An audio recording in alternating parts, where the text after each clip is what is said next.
Super, merci beaucoup. Tout d'abord, merci à vous d'être là ce soir et particulièrement merci à Hélène pour organiser ces événements et pour m'avoir invitée. Donc, comme elle l'a dit précédemment, ce soir, je vais vous parler du sommeil, mais plus particulièrement de l'insomnie et surtout essayer de comprendre le sommeil, comment il va changer avec l'âge et comment on va pouvoir distinguer un sommeil normal qui est juste affecté par l'âge comparé au vieillissement.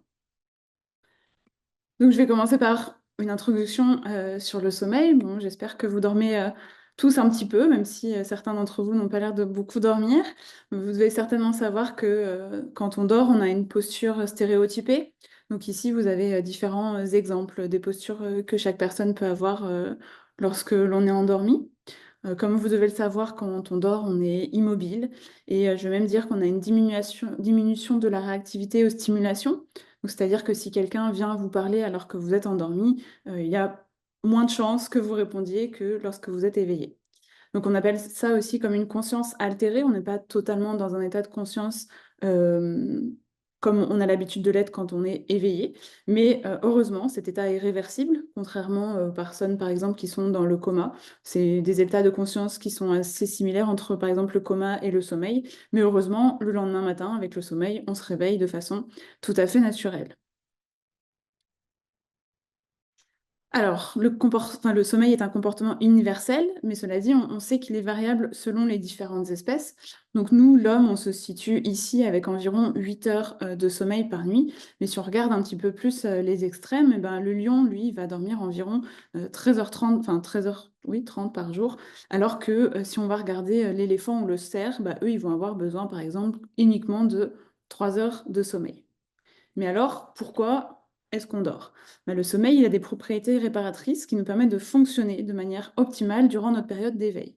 Donc souvent, on a l'habitude d'entendre qu'il faut faire attention à bien boire, bien s'hydrater, et puis bien manger et faire attention à son alimentation.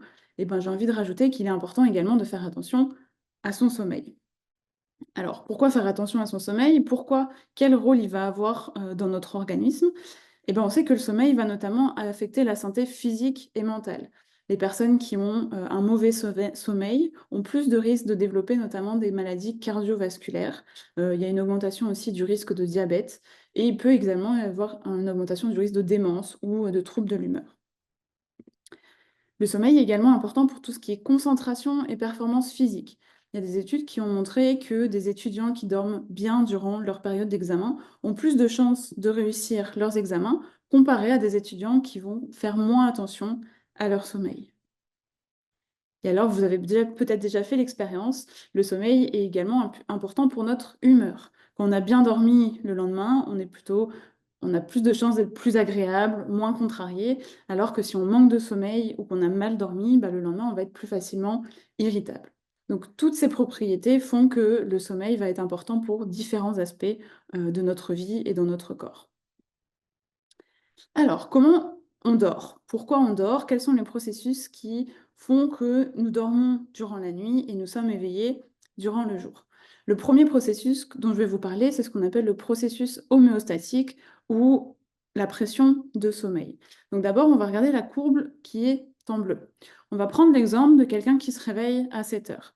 Donc cette personne-là, sa pression de sommeil, elle est faible le matin parce qu'elle vient de passer toute la nuit à dormir. Donc la nécessité pour elle de dormir est assez faible.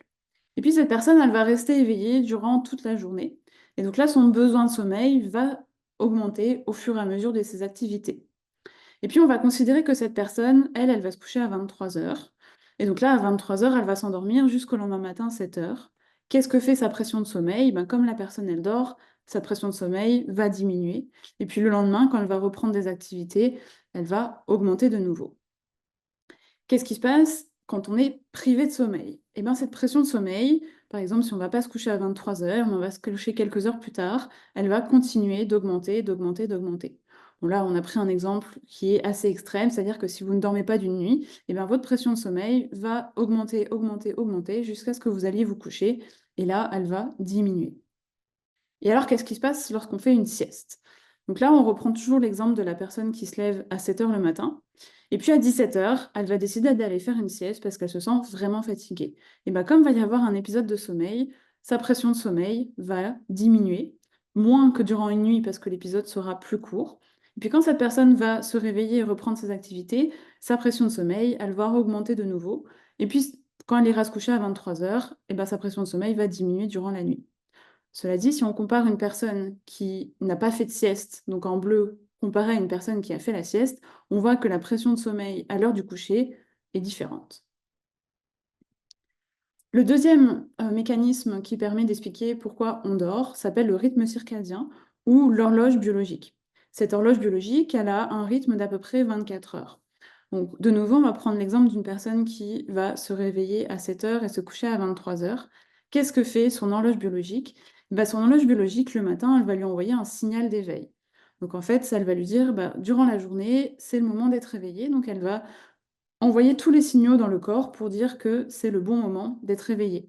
Et puis en fin de soirée, les signaux d'éveil vont diminuer. Et cette fois-ci, ce sera plus des signaux qui vont favoriser le sommeil. Et donc, durant la nuit, on aura tous les signaux qui vont favoriser notre sommeil. Parmi les signaux qui favorisent l'éveil, il y a notamment le soleil. Donc en fait, notre rythme biologique, notre corps est aligné sur la lumière du soleil. Et c'est un des facteurs externes à notre corps qui permet de réguler notre rythme circadien. Alors, vous avez peut-être déjà entendu parler de la mélatonine, qu'on appelle également l'hormone du sommeil. Cette mélatonine, elle est produite dans la glande pinéale qui se situe dans une partie de notre cerveau. Et la mélatonine, ça va être un des signaux qui va être produit par notre corps durant la nuit pour nous envoyer les signaux de dormir. Alors cette mélatonine, elle n'est pas produite en fonction du soleil, c'est-à-dire que si on est exposé à la lumière, notre corps ne va pas produire de mélatonine.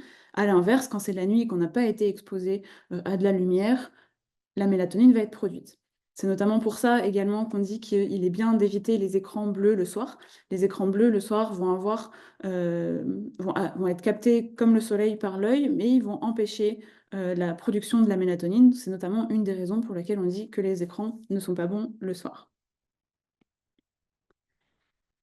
Alors, je vous ai décrit ces deux processus de façon totalement différente jusqu'à présent, mais en fait, notre corps ne va pas fonctionner que selon un ou deux processus. Les deux processus sont synchrones et vont fonctionner en synergie. Donc, c'est-à-dire, qu'est-ce qu'il se passe? On a besoin d'avoir une pression de sommeil, un processus homéostatique qui est suffisamment élevé pour qu'on ait envie d'aller dormir, qu'on aille se coucher.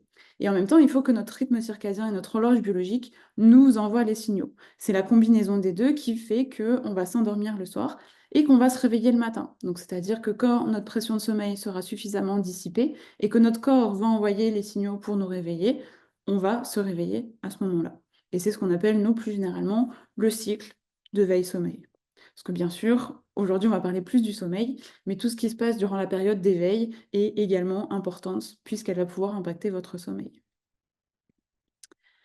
Alors, j'ai appelé la prochaine section le sommeil une affaire personnelle, parce que c'est plutôt récurrent qu'on entend par exemple dans les médias qu'il faut dormir 8 heures par nuit pour avoir un bon sommeil. On entend parfois également qu'il faut aller se coucher avant minuit parce que c'est les heures de sommeil qui nous permettent de récupérer le mieux.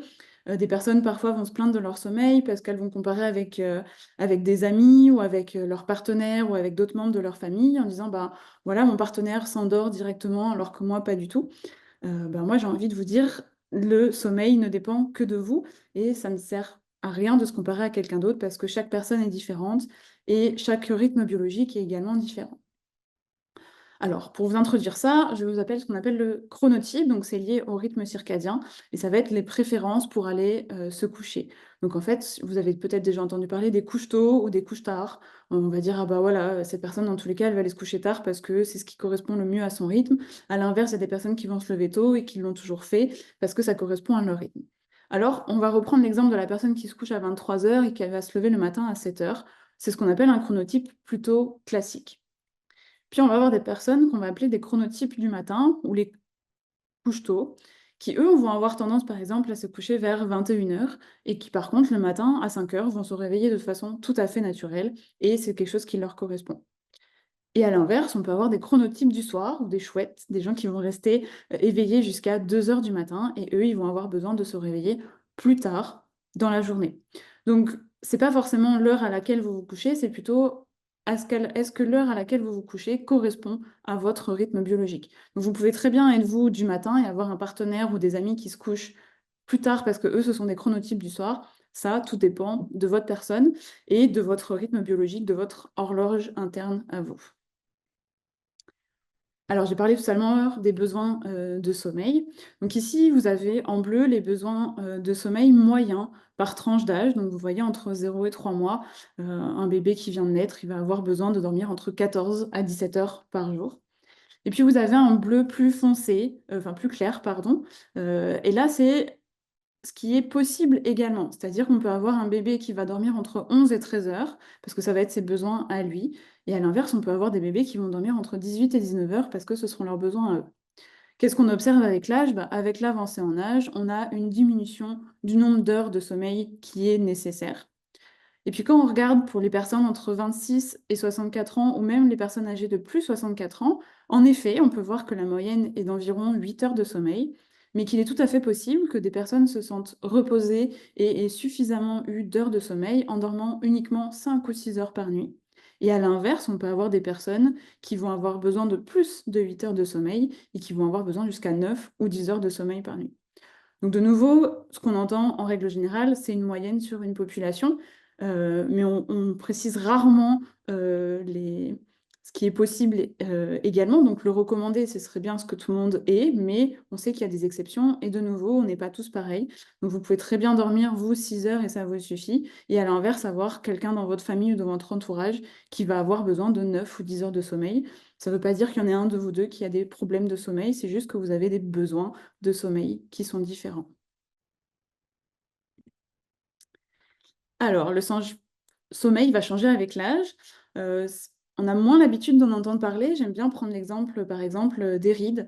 On sait qu'une personne de 80 ans va avoir beaucoup plus de rides qu'une personne de 20 ans. On sait que c'est le vieillissement normal de la peau. La peau va plus s'affaisser, donc ça va provoquer plus de rides. C'est un des changements physiologiques dans notre corps qui arrive avec l'avancée en âge. Et ben, le sommeil, lui aussi, il va avoir des impacts en fonction de l'avancée en âge.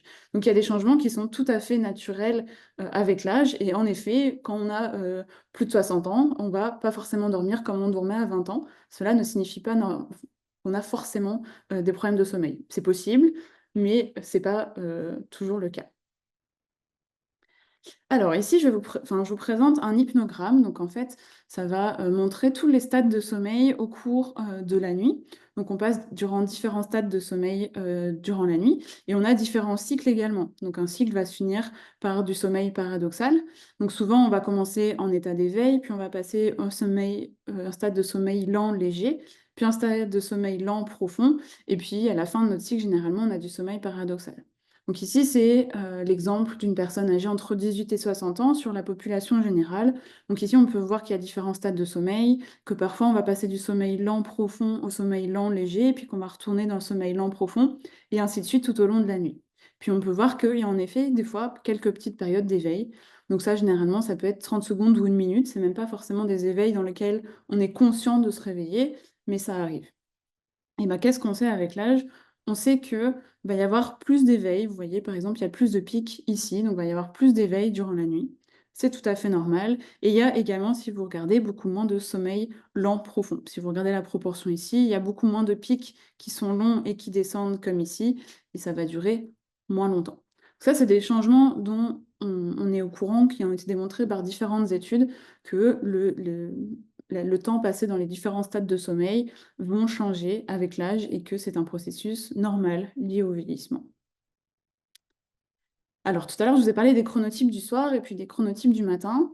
Et on a souvent l'image, par exemple, de nos grands-parents qui vont se coucher très tôt et puis qui vont se lever très tôt aussi le matin et qui vont faire plein de choses le matin, alors que nous, en étant plus jeunes ou en étant adolescents, bah, c'est complètement l'inverse. On n'a pas du tout envie de se lever tôt et on n'a pas du tout envie, on n'a pas envie de se coucher tôt non plus.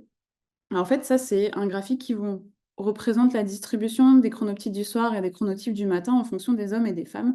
Et vous pouvez voir qu'il y a un pic vers le chronotype du soir ici, entre 15 et 25 ans. Donc généralement, à l'adolescence et chez les jeunes adultes, ça va être plutôt des personnes qui vont être du soir, donc qui vont préférer aller se coucher tard le soir et puis se lever tard le matin. Et puis avec l'avancée en âge, eh ben, ces mêmes personnes, elles vont devenir du matin. C'est-à-dire qu'au cours de notre vie, on peut être quelqu'un qui va se coucher tard le soir toute notre vie, ça peut également être le cas. On peut être quelqu'un qui va être du matin toute notre vie, mais on peut aussi, avec les changements dans notre corps, eh ben, préférer se coucher plus tôt quand on était plus jeune, et puis au fur et à mesure, avec l'âge, on va pouvoir avoir tendance à se lever plus tôt et se coucher plus tôt également. Alors tout à l'heure, je vous ai parlé de la mélatonine. Ici, vous avez un exemple de la mélatonine en noir chez des personnes qui sont âgées de 20 à 35 ans, comparé à en rouge des personnes qui sont âgées de 55 à 75 ans. Donc, comme je vous ai dit tout à l'heure, la mélatonine, c'est l'hormone du sommeil. C'est elle qui va envoyer les signaux durant la nuit pour nous dire que c'est le bon moment pour dormir. Et ben, vous voyez ici la quantité de mélatonine chez une personne qui est âgée entre 20 et 35 ans, comparée à une personne âgée entre 55 et 75 ans, et ben, elle est beaucoup plus élevée chez la personne plus jeune et beaucoup plus faible chez la personne plus âgée. Ce qui explique également les éveils qu'on a vus tout à l'heure. C'est-à-dire que si on a moins de signaux dans notre corps qui nous poussent à être endormis, et ben, on va avoir plus de périodes d'éveil. Et ça, c'est quelque chose qu'on sait. En fait, avec l'âge, notre horloge interne, elle va devenir un petit peu moins efficace, ce qui fait qu'il va y avoir moins de différence entre le jour et la nuit. Si vous voulez, l'intensité des signaux va être un petit peu plus faible avec l'avancée en âge. Ce qui a pour conséquence donc de se réveiller plus souvent durant la nuit, et ce qui a également conséquence en journée d'augmenter le nombre de siestes. Donc ici, vous avez le pourcentage de siestes distribué en fonction des différents groupes d'âge. Et qu'est-ce qu'on peut voir? On voit que chez les personnes âgées de 60 ans et plus, il y a une augmentation du pourcentage de siestes dans cette population comparée à des personnes plus jeunes. De nouveau, notre corps est moins efficace dans l'intégration des signaux qu'il peut y avoir dans notre environnement, ce qui va conduire au fait de moins rester éveillé durant la journée et potentiellement avoir besoin de faire plus souvent des siestes. Alors, souvent on me demande est-ce que la sieste c'est bien ou est-ce que c'est pas bien? Quels sont les bienfaits de la sieste? Ben, on sait que ça réduit la somnolence et la fatigue. Comme je vous ai fait voir tout à l'heure, quand on va faire une sieste, on diminue notre pression de sommeil. C'est souvent notre pression de sommeil qui est liée à cette sensation de fatigue et de somnolence. On sait aussi, il y a des études qui ont montré qu'elle améliore la vigilance et la concentration et qu'elle va aider à l'apprentissage et à la mémoire, puis qu'elle va nous aider à réguler nos émotions. Donc, par exemple, si je vous fais faire un exercice avant une sieste, puis que vous faites la sieste, comparé à faire un exercice et puis vous redemander de faire la même chose après la sieste, vous devriez avoir des meilleures performances après avoir fait une sieste, parce que durant votre sommeil, durant le sommeil de la sieste, votre cerveau va pouvoir trier les informations et il sera meilleur après la sieste. Mais la sieste a également des risques. Comme je vous ai fait voir tout à l'heure, il peut y avoir une inertie de sommeil. C'est-à-dire, qu'est-ce qu'on appelle inertie de sommeil? C'est quand on se réveille de la sieste et qu'on ne sait plus du tout où on est, on ne se sent pas forcément très bien, on met beaucoup de temps à se réveiller. Généralement, ce n'est pas un état qui est agréable du tout. Et donc, elle diminue également la pression de sommeil. Comme je vous ai fait voir tout à l'heure, à comparer à une personne qui n'a pas fait la sieste, et ben, quand on va aller se coucher, la pression de sommeil sera beaucoup plus diminuée après une journée durant laquelle on a fait la sieste, comparée à une journée dans laquelle on n'a pas fait la sieste. Quelles sont les recommandations? On recommande une sieste courte de moins de 30 minutes, généralement en début d'après-midi et de façon temporaire, c'est-à-dire éviter de faire la sieste par exemple tous les jours et uniquement les jours où vous en avez besoin. Pourquoi en début d'après-midi? Parce que ça va vous permettre de récupérer vos activités durant la fin de la journée, donc vous allez de nouveau être actif et donc vous allez pouvoir augmenter de nouveau votre pression de sommeil suffisamment pour que, à l'heure du coucher, vous puissiez vous endormir de façon normale. Et pourquoi 30 minutes? Bah, c'est pour éviter justement qu'on diminue trop cette pression de sommeil. La pression de sommeil, elle est liée au temps qu'on va passer à dormir. Donc si vous dormez 30 minutes, vous allez la diminuer, mais pas beaucoup, versus si vous dormez 1 heure ou 1 heure et demie, vous allez beaucoup trop diminuer, ce qui impacte le risque de vous endormir le soir.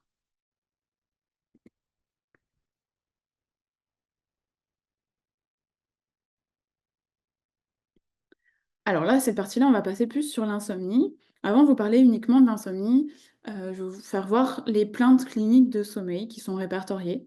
Donc vous voyez ici que l'insomnie représente environ 71 des plaintes, cliniques qui sont liées au sommeil, donc c'est la plainte la plus fréquente. Ensuite, complètement à l'inverse de l'insomnie, on a environ 2 de l'hypersomnie. Donc là, c'est des personnes qui vont avoir tendance à trop s'endormir. Donc, je ne sais pas si vous avez déjà vu, par exemple, des vidéos, de personnes qui sont, enfin, qui souffrent d'hypersomnie ou qui sont narcoleptiques. C'est des personnes, par exemple, durant des interviews, s'ils n'ont pas leurs médicaments, vont s'endormir, à la fin de leur phrase et ils contrôlent pas ce genre de choses. Ils peuvent s'endormir 5-10 minutes, puis ils vont se réveiller, puis ils vont rester éveillés, puis ils vont de nouveau se rendormir. Donc leur vie est très impactée. C'est souvent des personnes qui peuvent par exemple pas avoir de travail ou qui vont pas pouvoir conduire parce qu'elles ont un risque de s'endormir en permanence. Ouais, il y a des traitements pour ça qui leur permettent, d'avoir une vie un peu plus normale et de rester un petit peu éveillées, mais c'est quand même, une grosse, conséquence sur leur vie à eux. Je vous ai parlé du rythme circadien, donc notre horloge biologique. Bah, il y a des gens qui vont avoir des troubles du rythme circadien. Donc tout à l'heure, je vous ai parlé notamment du soleil, qui est un des facteurs qui permet de synchroniser notre horloge interne avec le rythme circadien. Eh bien, il y a des personnes qui vont pas du tout être sensibles à ce genre de facteurs. Donc ils vont avoir des difficultés à aligner leur rythme circadien avec, la période jour-nuit et donc ils vont dormir à des moments de la journée qui ne sont pas du tout appropriés. Ensuite, il y a des plaintes de parasomnie, donc notamment ce qu'on appelle la parasomnie, c'est les somnambules, donc les personnes, qui vont, se réveiller, durant la nuit. Et puis environ 12 des plaintes de sommeil sont les troubles du sommeil et de la respiration.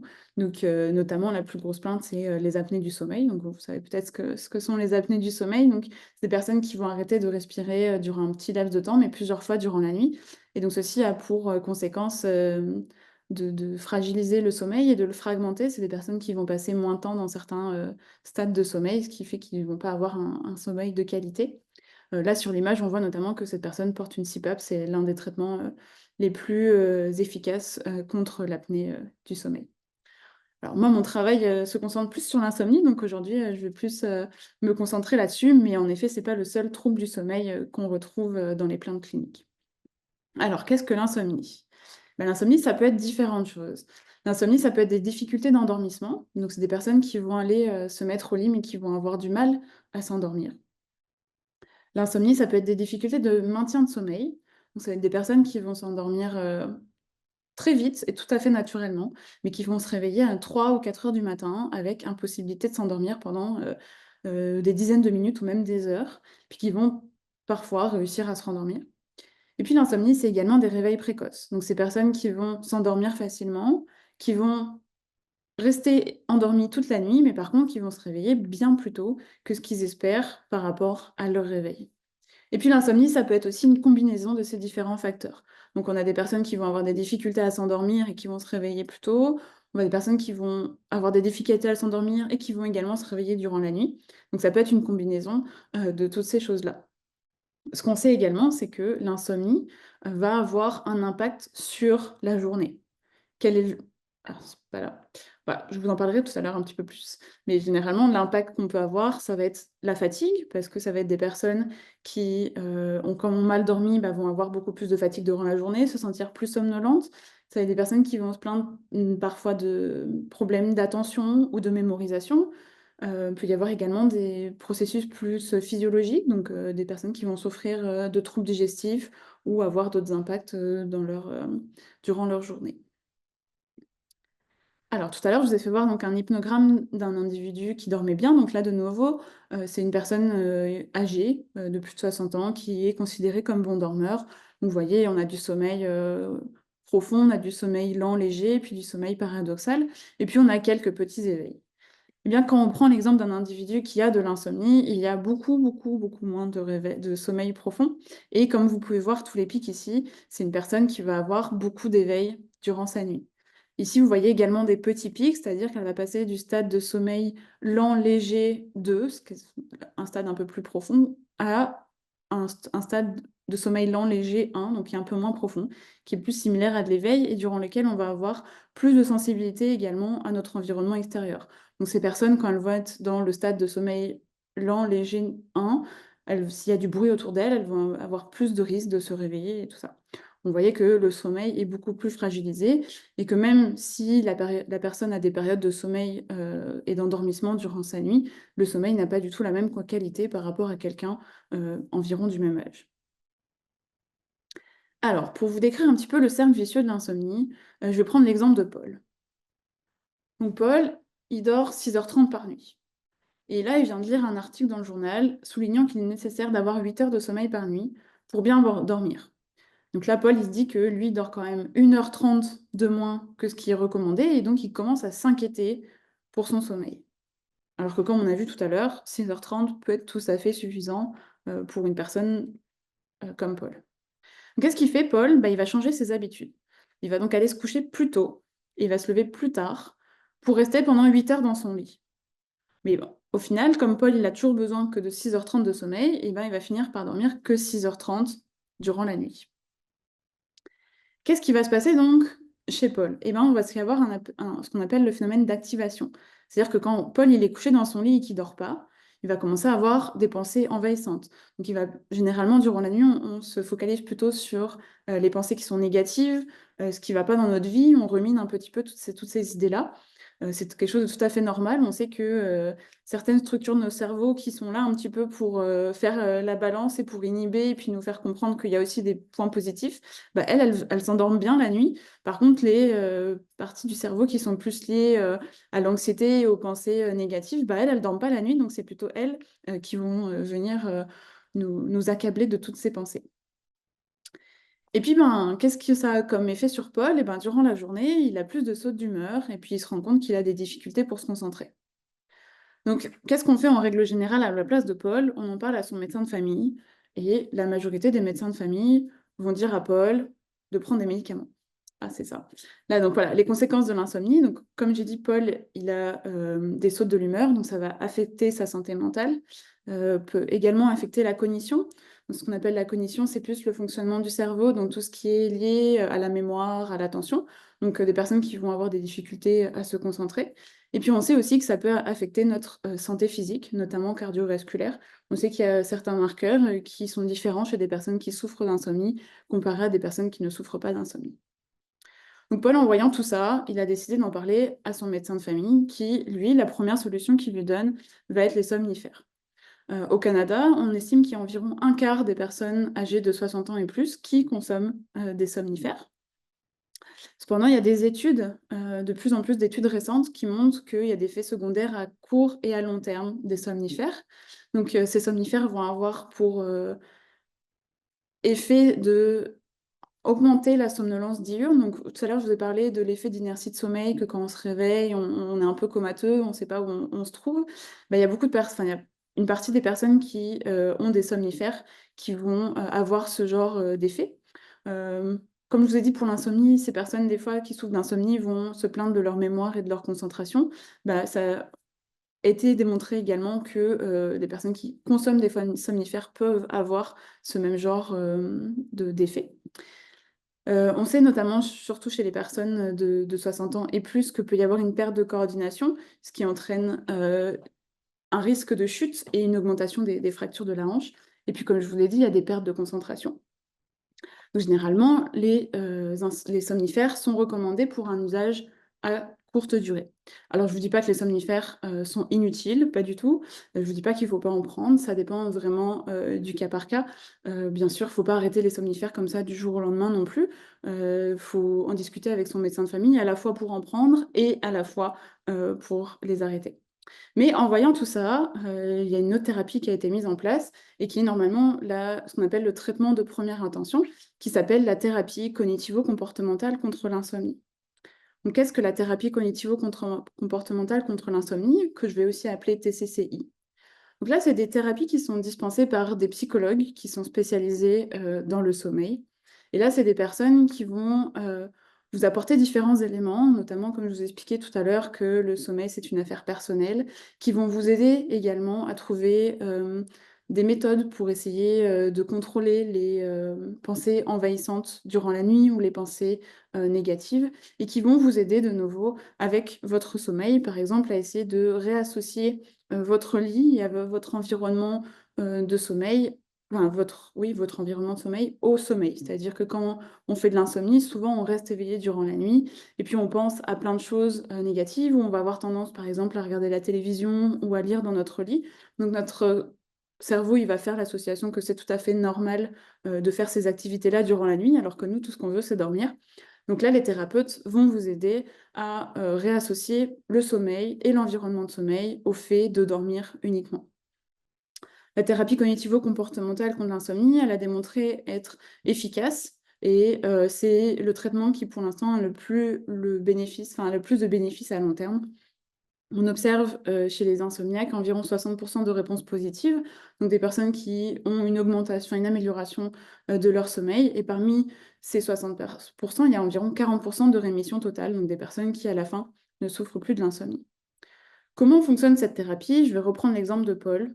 Heu, pour vous donner un petit peu plus, d'éléments sur, la thérapie.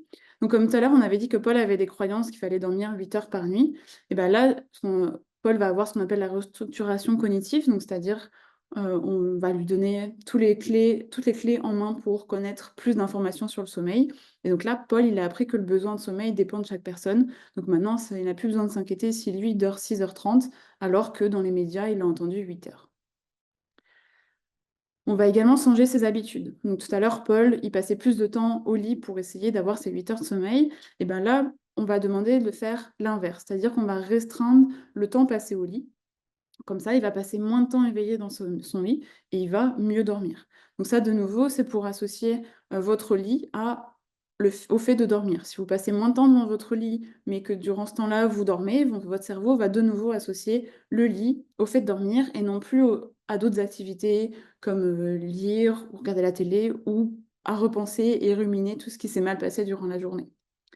Puis tout à l'heure, je vous ai dit que, des fois, Paul, il y a un peu plus d'activation, il va penser à toutes ces, pensées négatives et ben là, il a appris qu'il peut avoir des pensées envahissantes ou il peut se sentir, agité, mais on va lui donner des techniques de relaxation physique et mentale pour essayer de faciliter son endormissement ou pour essayer de faire face à ces pensées qui sont envahissantes. Alors, je voulais donner quelques petites statistiques sur l'insomnie. On sait que l'insomnie est plus prévalente chez les femmes, environ, 2 fois plus de femmes vont rapporter, souffrir d'insomnie comparé à des hommes. Les chiffres canadiens montrent qu'entre 2007 et 2015, il y a eu une augmentation de 42 des symptômes d'insomnie, donc encore plus de personnes, qui souffrent d'insomnie et ces chiffres, malheureusement, ne font qu'augmenter, surtout avec les contextes stressants qu'on a vécus, durant les dernières années, notamment avec le covid où là, bah, on sait que l'insomnie, enfin l'anxiété peut être, aussi facteur de l'insomnie, donc il va y avoir encore plus de personnes qui vont souffrir d'insomnie. On sait que, elle est encore plus prévalente l'insomnie chez les personnes qui sont âgées de 60 ans et plus.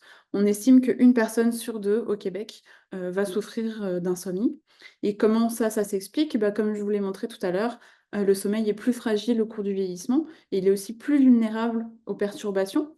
Donc ce qui entraîne que, il y a plus de risques d'insomnie chez les personnes qui ont un sommeil plus fragile. Et puis, qu'est-ce qu'on sait sur l'insomnie? Ben, on sait que l'insomnie, comme je vous l'ai dit, va être associée à des problèmes de santé mentale, donc anxiété et dépression.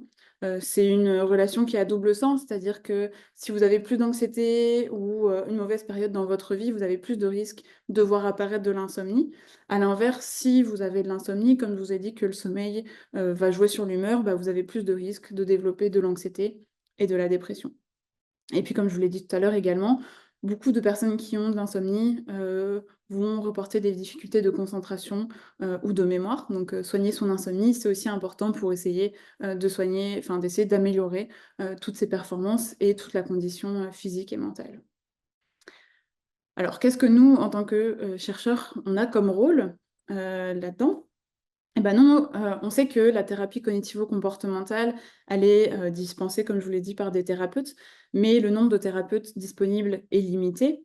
Ça a également un coût pour avoir accès à ce genre de thérapie. Il y a également parfois des listes d'attente, comme il y a peu de thérapeutes, ils sont beaucoup sollicités, donc ils ont une liste d'attente pour, pouvoir, dispenser cette thérapie. Et puis chez des personnes qui ont des difficultés de déplacement, c'est encore plus difficile pour eux, de pouvoir se rendre à des rendez-vous médicaux. Donc nous, dans le cadre, de nos projets de recherche, on a essayé de développer une plateforme en ligne, pour donner accès à une thérapie cognitivo-comportementale et donc à l'heure actuelle, on effectue, des recherches sur cette plateforme. Donc notamment dans notre, centre de recherche, on recrute des personnes, âgées de plus de 60 ans et plus qui, reportent avoir des difficultés, de dormir. C'est des personnes qui, dans ce cadre de cette étude, doivent avoir une connexion internet à domicile et être à l'aise avec un téléphone, intelligent ou une tablette, ce qui semble du coup être le cas, pour vous tous et on va donner à ces personnes accès à une thérapie cognitivo-comportementale contre l'insomnie pour voir l'efficacité de cette thérapie en ligne. En même temps, on utilise des capteurs de sommeil à la maison. Donc, par exemple, ça va être porter une montre, donc ici, c'est une montre, Fitbit, puis un capteur de sommeil, donc c'est notamment ce capteur-là, c'est un matelas que, vous devez, par exemple, mettre sous votre matelas à vous et durant la nuit, ben, avec, les mouvements et tout ce qu'on peut capter via le matelas, on va pouvoir avoir, des informations, par exemple, sur, l'heure à laquelle vous êtes allé vous coucher, est-ce que vous êtes réveillé durant la nuit? Plus d'informations sur votre sommeil. On demande également de remplir des journaux de sommeil, puis des fois de compléter des jeux et des questionnaires. La thérapie cognitivo-comportementale qu'on a, donc elle s'effectue en ligne, c'est sous forme, de vidéos. Donc, il y a toute une narration, il y a également des exemples, qui faire sur tout ce que je vous ai présenté avant, donc c'est-à-dire, vous donner des bases, sur, le sommeil, heu, limiter toutes les croyances qu'on peut, entendre en règle générale, vous aider à trouver des stratégies pour réassocier votre lit au fait, de dormir. Votre environnement de sommeil doit être fait pour dormir. Il y a également des techniques, de relaxation. Dans cette, thérapie, on associe également, des gestions, du stress et de la dépression, puisqu'on sait que c'est des facteurs, qui vont ensemble. Et donc voilà, le but, de ces recherches, c'est de savoir si cette thérapie est efficace chez des personnes âgées de 60 ans et plus, avec pour but, de donner, accès à ce genre de thérapie, à beaucoup plus de personnes et comme je vous ai dit, il y a environ une personne sur 2 au Québec qui souffre d'insomnie. Ben, le but de nos recherches, c'est de pouvoir aider, ces personnes-là, qui peuvent avoir des difficultés à avoir accès à une thérapie. Alors, je voulais aussi parler parce que, on tombe pile au bon moment, au changement d'heure. Donc, nous, il a eu lieu, durant la nuit de samedi à dimanche et qu'est-ce qu'il faut faire durant un changement d'heure? Donc il y a le, Consortium canadien de recherche sur le sommeil, qui a publié des conseils, comment faire face au changement d'heure au printemps. Je vous ai mis ici, le lien, du, consortium canadien si vous voulez. Ils ont en plus d'avoir mis des conseils, ils discutent, sur le fait, du changement d'heure. Donc initialement, le changement d'heure était, pour un point de vue, économique sur, essayer d'avoir le plus de temps d'ensoleillement pour, diminuer, enfin, pour favoriser les activités, professionnelles. C'est-à-dire que diminuer aussi, tout ce qui était électricité, utilisation de l'électricité et tout ça.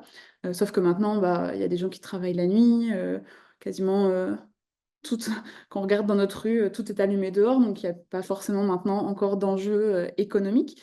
Donc il y a plusieurs pays, notamment des pays d'Europe, mais également, des pays, nord-américains qui se demandent si, le changement d'heure est toujours utile à l'heure actuelle et je vous invite, à aller, voir le site, du consortium canadien qui discute, ces différents éléments. Donc quels vont être les conseils, pour le changement d'heure? Donc celui-ci au printemps, où on a perdu 1 heure de sommeil. Bah, qu'est-ce que ça a pour effet? Bah, là, normalement, il est presque 19 non, il est presque 20 heures alors que normalement il serait 19 heures, donc ça va impacter tout notre, corps à nous. Déjà, l'heure à laquelle on va se coucher.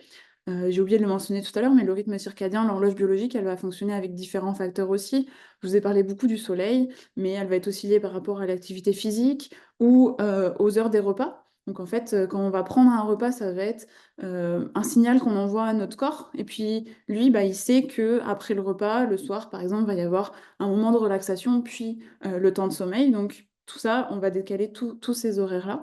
Qu'est-ce qui est, conseillé à faire? Donc ça, c'est généralement quelques jours avant, le changement d'heure. C'est-à-dire qu'au lieu d'avoir, une transition directement d'une heure, bah, ce que vous pouvez faire, c'est que les jours précédents, vous pouvez aller vous coucher un petit peu plus tôt, de 15-20 minutes, même 10 minutes chaque jour. Donc si vous commencez par exemple 4 jours avant, bah, au final, si vous allez vous coucher à 22 heures, et ben, vous allez tout à petit avancer, de 15 minutes. C'est-à-dire que là, vous allez vous coucher à 21h45 le premier soir, puis 21h30, puis 21h15 et puis le dernier soir 21 heures. Mais comme il y aura le changement d'heure, ça deviendra de nouveau 22 heures. Au lieu d'avoir fait une transition d'1 heure intégralement, vous changez tout doucement de 15 minutes.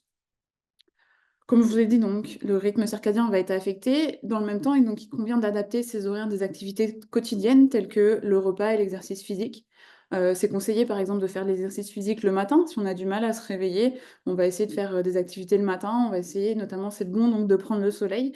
Par exemple, aller faire une marche le matin. Ça va permettre d'envoyer tous les signaux à notre corps, de lui dire, bah voilà, là, c'est le moment d'être actif. Et en plus, il y a du soleil, donc ça envoie le signal que c'est le temps de rester éveillé. Alors généralement, j'aime bien finir les présentations par quelques bonnes règles d'hygiène de sommeil. Donc comme je vous l'ai dit tout à l'heure, la mélatonine est produite durant la nuit et les écrans et la lumière bleue particulièrement va empêcher cette sécrétion de mélatonine. Donc on évite les écrans environ 1 heure avant d'aller se coucher. Comme je vous l'ai dit, il est bien que notre environnement de sommeil ne soit associé qu'au fait de dormir. Donc généralement, on dit que le lit est réservé aux 2 S, sommeil et activité sexuelle.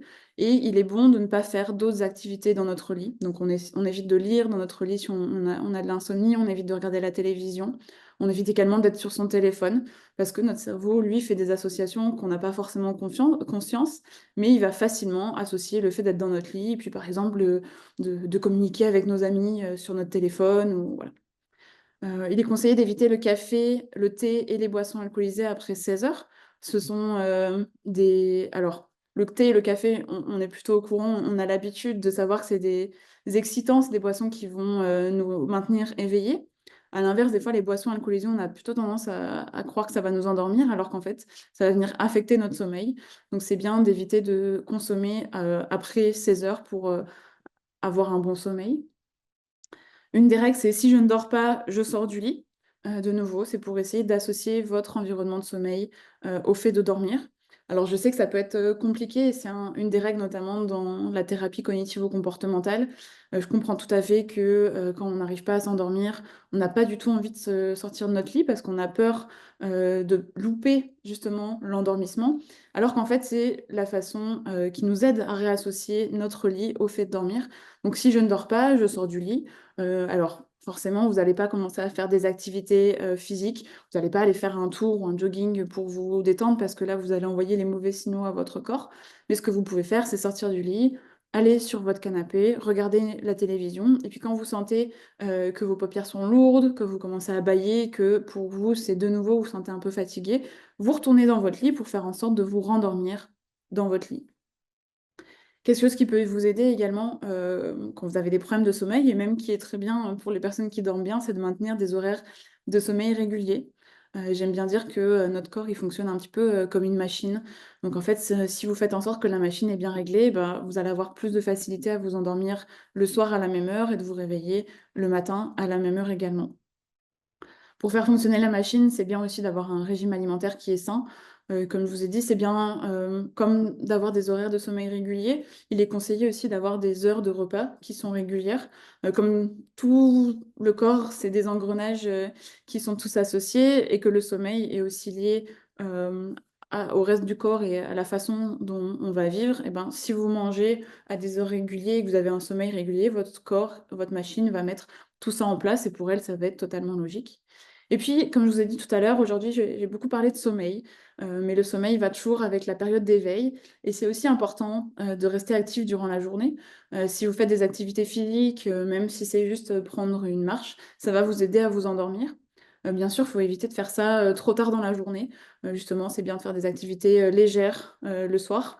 Hem, on dit généralement que 2 à 3 heures avant d'aller se coucher, on évite de faire une activité, physique modérée ou intense. Parce que sinon, de nouveau, on envoie le mauvais signal à notre corps. On va lui dire que là, c'est le moment de rester éveillé, alors que pas du tout. On a plutôt envie de relaxer et de s'endormir. Voilà, je vous remercie pour votre attention. J'espère que vous avez appris de nombreuses choses et que j'ai pu vous aider. Je suis ravie de répondre à vos questions. Donc, si vous êtes intéressé pour participer notamment à nos projets, je vous ai mis ici l'adresse mail du projet que vous pouvez retrouver. Donc tout à l'heure, je vous ai parlé du consortium, canadien de recherche sur le sommeil qui, notamment, donne des, conseils pour, le changement d'heure et qui va discuter, de son changement d'heure. Donc ici, vous avez l'adresse aussi. Et puis c'est la Société canadienne du sommeil, dont je vous ai mis le lien ici. Merci.